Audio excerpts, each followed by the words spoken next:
That's what she said.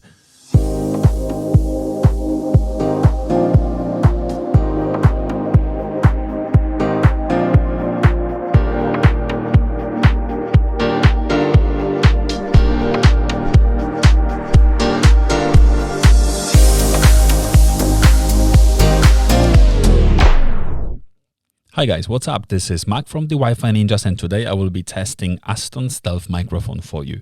It's this beauty, and while I'm not sure if I like the size of it, it's absolutely massive. That's what she said. But I kind of like the design. It has some nice lights. It looks very nerdy, but it's unpractical because normally you talk to the top of the microphone and it's extremely heavy. So I have a very strong boom arm, but if you don't, then I don't think your arm will be able to hold this mic in one place. So be careful with that. But what it is, Aston Stealth mic is a dynamic microphone that has a preamp built in. Okay, and the second you turn on 48 volts phantom power, it will power on the preamp, and then you will get 50 dBs boost, which is a massive boost. So currently I am using the phantom power on my Rodecaster Pro that this microphone is connected to, and I'm using 0% gain. Okay, nothing. I can't go lower than that. This is the lowest possible setting for me on the Rodecaster Pro with the phantom power turned on. I will be doing a second set of tests with the phantom power turned off to see how that behaves. So that's one thing. You can use it passively and you can use it actively. I'm using it actively right now. It also has 4 different modes called V1, V2, G, and D. V1 and V2, these are for vocals, for voice, for recording, singing and this kind of stuff. G is for guitar, all kinds of guitars, and D is called the dark mode, which should give us a sound of very old school studio dynamic mics. Let's test all of them. So currently I have all the audio processing turned on and I'm on a V1. I think this mode sounds best with my voice.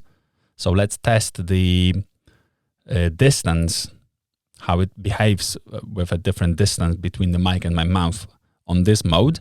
And then I will test different modes as well. So let's start with the distance test. Now I am eating up this microphone. It's around 2 to 3 inches away from my mouth.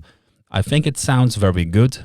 It's not as good for me as SM7B from Shure.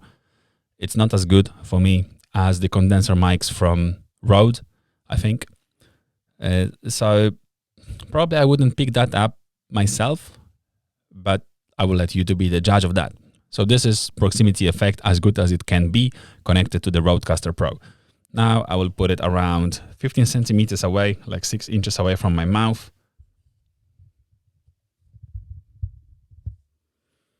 Okay, so I will compensate with the level. It's now on 2, 3, 4, 5, 10. Okay, so I set gain to 10 to compensate for, for the distance between my mouth and the microphone. This is probably how I would use it because I wouldn't like to have such a massive mic in front of my face. So this is probably how I would use it. I must say that I am very pleased with the sound of my voice in the headphones, but I can also hear the noise, okay? I know that my noise gate kicks in every time I stop talking. So when it's silent, like now, there is almost no noise. I can still hear it. But when I'm talking, I can hear the noise behind my voice massively. I had some of that with Shure SM7B, but not as exaggerated as with this microphone, I don't think. It's still very good, but not as good as SM7B, in my opinion. Okay, next test is 35 centimeters away, which is 14 inches. So this is absolutely outside of the camera view. Now I will move away from the mic. So that's the distance. I'm using a measuring tool, so I'm not cheating here. I'm adjusting level gain, so I have the same output level as I had when I was using it just 6 inches away. And I don't think this is practical for this mic. It sounds terrible now. 35 centimeters sounds really bad. For voice, at least, with that gain. Maybe if you are not using just a voice, but like a loud instrument and lower gain at this distance, it will be fine. But with this gain, 15% on the Rodecaster Pro, with a phantom power on, I don't feel it's pleasant to my ear anymore. It's way too noisy for me. Okay, so let's go back to 3 inches.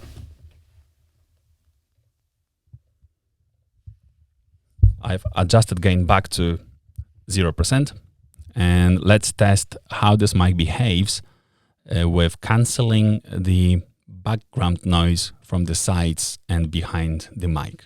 Okay, I have unscrewed that here, so you can hear the sounds probably when it's moving around my boom arm, but hopefully it won't ruin the test. So I am now on top of the mic, and this is as good as it can sound.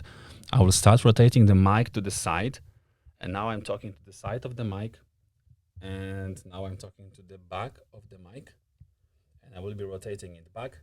I'm talking to the side of the mic, and now I'm talking to the front of the mic again. I'm on top of the Aston Stealth mic again.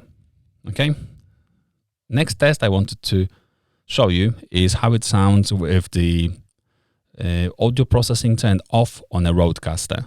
I have everything turned on: compressor, high-pass filter, de-esser, noise gate, oral exciter, and big bottom. And this is how it sounds with all the effects turned on. So this is an Aston Stealth microphone connected to the Rodecaster Pro with all the effects, audio processing turned on, and this is how it sounds. I will now disable the processing. I have disabled all the processing on the Rodecaster Pro. So this is an Aston Stealth microphone connected to the Rodecaster Pro with no effects, no audio processing turned on at all, and this is how it sounds. I will now turn it back on. Processing is now back on, and it sounds absolutely differently, right? It sounds better. Now let's take a look at the 4 different modes of the microphone. So now I'm on V1, voice 1. I will rotate the ring on the mic to V2. I hope. There we go. So you must have heard something. This is V2, and this is an Aston Stealth microphone connected to the Rodecaster Pro with all the effects on, V2 set on the mic, and this is how it sounds. I will skip the guitar test and I will go straight to the dark mode right now. 2 clicks. I am in the dark mode now. And this should give us like a very vintage sound of the mic. I'm not sure if it works or not. So I'll try this particular mode with and without the processing. So currently I have the processing on. This is an Aston Stealth mic connected to the Rodecaster Pro with audio processing on, and this is how it sounds. I will turn the processing off. This is an Aston Stealth mic connected to the Rodecaster Pro with the processing turned off, and this is how it sounds. I'm turning it back on and going back to V1. I am now back on V1, and absolutely it sounds best for me, I think. This is subjective, of course. You might have a different opinion about it, but that's how the Aston Stealth microphone performs in a different situations in a decently treated room. Finally, I have disabled phantom power 48 volts on my Rodecaster Pro, and I had to adjust gain so I have the same output level from the microphone with no phantom. In a passive mode, this Aston Stealth mic requires 48% gain to give me pretty much the same output as 0% gain with phantom power. And it also has this weird springy sound in the output of this mic. I don't like it at all now. Okay, so this gain is way too high for it. Probably it will be acceptable if you lower it to something massively lower. I don't know, like 20% or 30% even, and have some very loud instrument being recorded with that mic, that probably would be fine. But for vocals, podcasts, video casts, you need to have this phantom power. Or if you don't want to use phantom power directly, you probably would be able to use a preamp that is not built into the microphone. But the built-in preamp into the microphone, it actually sounds very decently. So I think I would just use that with 48 volts if possible. That's it.